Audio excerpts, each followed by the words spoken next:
Olá! Hoje a gente vai mergulhar num assunto que está em tudo ao nosso redor, mas que quase nunca paramos para pensar de verdade: o simples, mas poderoso ato de fazer coisas. Para começar, vamos direto para um quebra-cabeça do nosso tempo. Quase todo mundo tem um smartphone no bolso. Mas alguém já parou para pensar nisso? O mesmo aparelho, a mesma tecnologia, por que a grana, a riqueza de verdade, se concentra tanto em um lugar e quase nada no outro? Essa pergunta é o ponto de partida de tudo, e ela vai muito além da economia. E aqui está a grande pista. A resposta para esse mistério, segundo as fontes que a gente está analisando, não está na bolsa de valores nem em acordos comerciais. Está em algo muito mais profundo, no poder, na filosofia e na política que existem por trás do ato de produzir, de transformar o mundo em objetos. Ok, vamos fundo nisso. Para desvendar esse mistério, vamos explorar esse mundo do fazer com a ajuda do filósofo Henrique Dussel. Ele nos dá uma lente de aumento, uma ferramenta poderosa para entender o que é a produção de verdade. A palavra-chave aqui é poiesis. É um termo grego, mas a ideia é bem simples. Pensa em tudo que a gente faz que transforma a natureza. Desde construir um prédio, até escrever um programa de computador, compor uma música ou cozinhar o jantar. Tudo isso é poiesis. É a nossa capacidade bem humana de dar forma à realidade. E essa citação mostra o quanto a ideia do Dussel é radical. Ele não está dizendo que fazer coisas é só uma parte da história. Não. Ele está dizendo que isso é a base, o motor que define a economia e, no fim das contas, o próprio rumo da história da humanidade. Então, o segredo é entender como esse motor funciona. Para entender esse motor a fundo, Dussel pede para a gente fazer uma distinção que a filosofia ocidental muitas vezes deixou de lado. A diferença entre como a gente se relaciona com outras pessoas e como a gente se relaciona com a natureza. E olha só como essa divisão fica clara. De um lado temos a praxis. É o mundo das relações entre pessoas, política, ética, a conversa na sociedade. Do outro lado, a poesis, que a gente acabou de ver. É a nossa relação com o mundo material. O trabalho, a tecnologia, o ato de construir, pessoa com pessoa de um lado e pessoa com a natureza do outro. São os dois jeitos fundamentais da gente existir no mundo.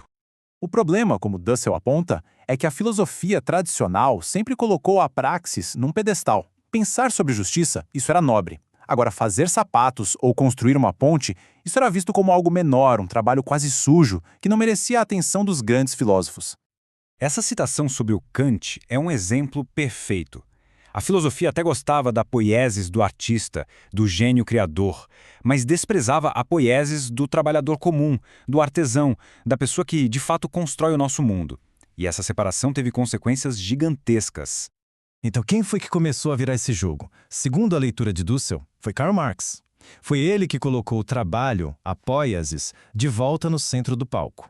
Isso aqui é uma virada de chave total. Para Marx, a nossa identidade não vem primeiro do pensamento, mas sim da nossa capacidade de trabalhar, de transformar o mundo. A gente é, na nossa essência, seres que produzem. É pelo trabalho que a gente se cria como ser humano. Para a gente entender como o trabalho molda a sociedade, Marx dá duas ferramentas. A primeira é o valor de uso. É bem fácil. É para que uma coisa serve. Um martelo serve para pregar. Uma jaqueta serve para esquentar. É a utilidade do objeto. Simples assim. Mas aí entra o segundo conceito, o valor de troca. E aqui a história muda. No mercado, o martelo não é mais só uma ferramenta útil. Ele vira uma mercadoria com um preço.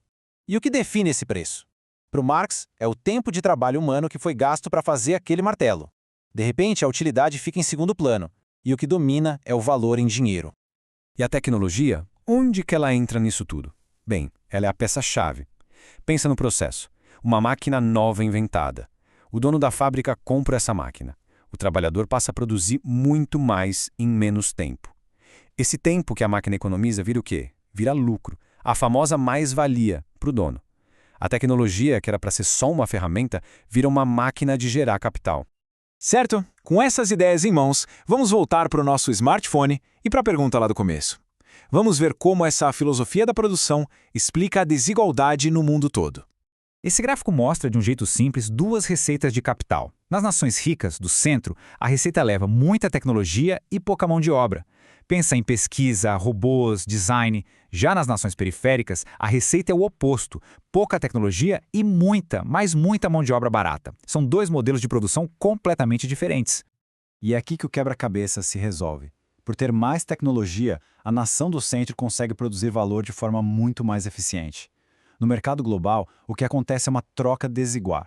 O designer da Califórnia, que tem um monte de tecnologia e ciência embutida, acaba capturando a maior parte do valor do smartphone. Na prática, o valor gerado pelo trabalho manual intenso na periferia é transferido para o centro tecnológico. É por isso que a riqueza se concentra.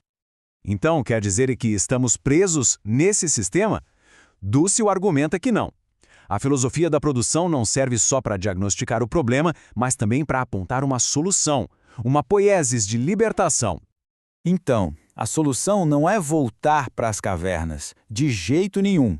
A questão é resgatar essa nossa capacidade incrível de criar coisas, a nossa poiesis, e mudar o objetivo dela.